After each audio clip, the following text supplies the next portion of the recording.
dushimira umukama Imana yacu.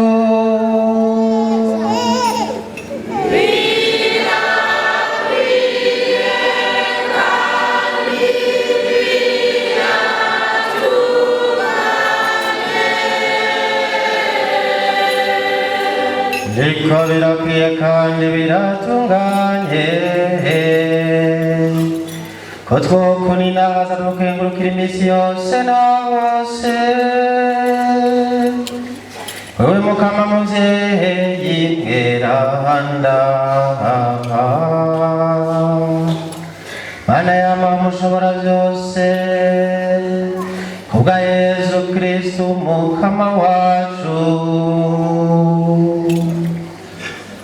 Urukundo ntangera dufitiye rwamutumye amanikwa ku musaraba ngo yitange wenyene kubwacu. Twamutumye kandi asesa amaraso n'amazi avuye mu rubavu rwiwe rwasogoswe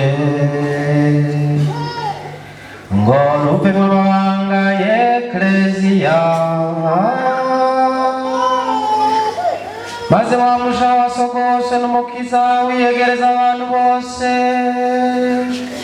baheze bame bavoma n'akanyamuneza kuri rya soko ry'urukiza.